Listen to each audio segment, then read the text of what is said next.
you look at the geography in which Turkey finds itself, probably it's one of the very rare countries in the world, surrounded by Iran.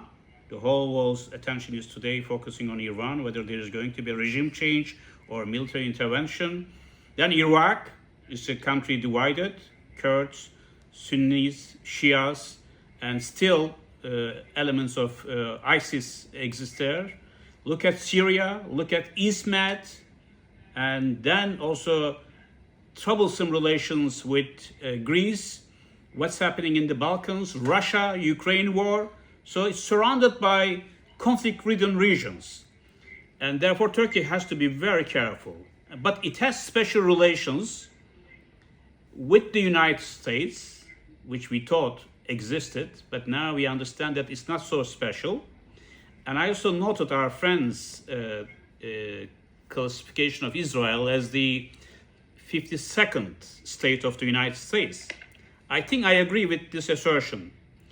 And therefore, many people are talking whether there might be any competition, even conflict between Turkey and Israel because of what's happening in Syria or in Eastern Med. And I don't think this is possible. US will never allow that. Neither European Union, with which Turkey has special relations as well, customs union, and Turkey is a member of OECD, Council of Europe. At least on paper, Turkey is a Western nation. There are difficulties in this relationship though. But with Israel, personally, I believe that these are two nations having very solid historic background. And Turks and Israelis had great relationship until recently. You know what happened with the killing of some Turkish aid workers on a ship. And since then, the Gaza situation, it deteriorated. It has taken also somehow ideological underpinnings. But I personally believe that this relationship, no matter how tense, how conflictual it may look today, will improve. It has happened in the past. Now, I think Trump in the White House, and since 20th of January, I think he will make sure that, I'm not talking about Netanyahu and Erdogan, but I'm talking about Turkey and Israel will somehow reconcile. Although very painful things happen in Gaza and in Lebanon perhaps, and both nations becoming the only great players in the Middle East, will have to work together. There is no other way. I know that at least behind the scenes, intelligence agencies are working, discussing issues and finding some solutions, because intelligence world, as my friend knows better than I do, work on the basis of give and take. It's crude realpolitik. And it's not win-win, it's, it's not lose-lose, it's win-win in many cases. Therefore, with a push from Trump, and I have no doubt that also with the eventual collapse of the Mullah regime in Iran or military intervention, if it happens one day, there is a requirement that both Tel Aviv and Ankara should work together. Because now, thanks to Israel, the region has been somehow cleared of Iranian cronies, Iranian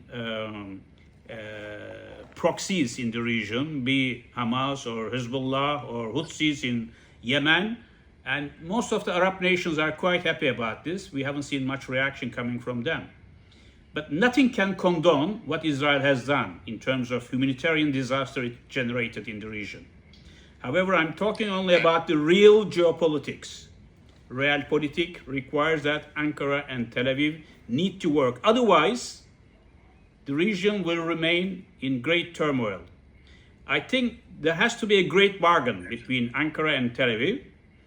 Israel should stop meddling so much on the Kurdish issue, be in northern Iraq or in Syria with PYD.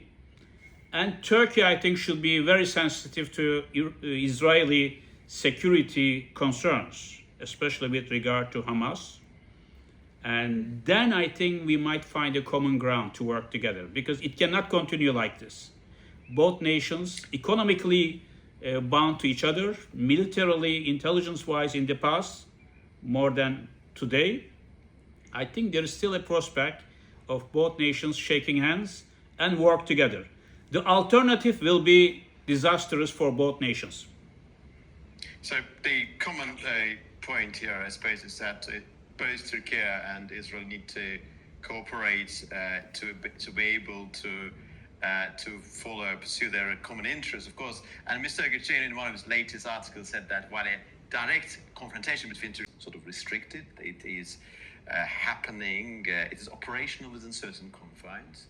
And do you believe Prime Minister Netanyahu's visit to Baku, previously postponed, it was supposed to happen this week, of course, will proceed in the near future? And what is your reading of what happened in relation to that postponed trip? We have official reasons, of course, but quite often the reality of our life is that, as a diplomat, you know it better than anybody else, that quite often the official reasons presented do not really reflect the reality. What is your reading of this cancellation, postponement? Well, I think Netanyahu cited developments in Gaza as a reason for postponing his trip to Baku, but the real reason probably was that Turkey has closed its airspace to the plane that was going to carry Netanyahu to Baku. That's one of the reasons. There might be others as well. And clearly, Ilham Aliyev, the president of Azerbaijan, can play a very constructive role in bridging the gap between Tel Aviv and Ankara, because he enjoys a very strong relationship with Israel and Netanyahu, of course, at the helm of it.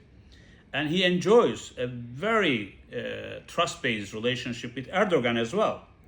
So if you need an interlocutor, a party that can bring two differing positions together, I don't think anybody could be in a better position than Azerbaijan in this regard. So I think I have full trust in Ilham Aliyev, president of Azerbaijan, to play that role. And he is willingly, I think, acting on this side. But the other, more powerful, perhaps, player in this regard is Trump. Because Trump is committed, fully committed to the security of Israel. And the United States think that if they are going to pivot away from the Middle East and ISMAT to Asia-Pacific, Indo-Pacific region, where the real US interests lie, then you need reliable partners to take care of what's happening in the region. Exactly. In that regard, and Trump thinks that Saudi Arabia, Israel, and Turkey will be the cornerstone of the new regional order in the making. And if Turkey and Israel are not talking to each other, there is enmity between the two, and tensions escalating, I think the US policy will not work. Therefore, if Erdogan and Trump will be meeting anytime soon, because Erdogan invited Trump to Turkey officially, likewise Trump also has invited him to White House, and if this meeting takes place, there will be a number of issues on the agenda, but I think Turkish-Israeli relations will be probably on top of the agenda.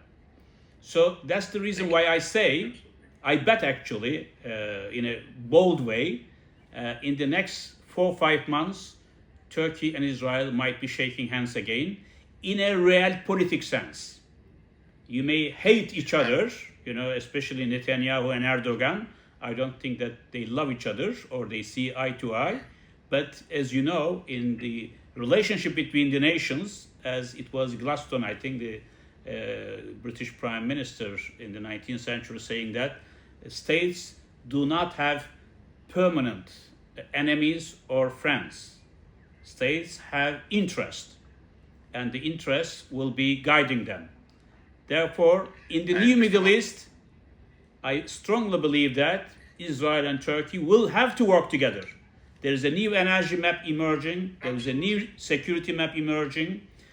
Also, Abraham Accords will sooner or later bring Saudi Arabia also on the hold. And therefore, I think all indications show that there is going to be de-escalation of the conflict. And beyond that, there will be a handshake. Because it happened in the past as well. So deconfliction, sort of normalization, handshake, and then after handshake, proper full normalization. Mr. Van Lellen, I would like to pose my last question to you. So what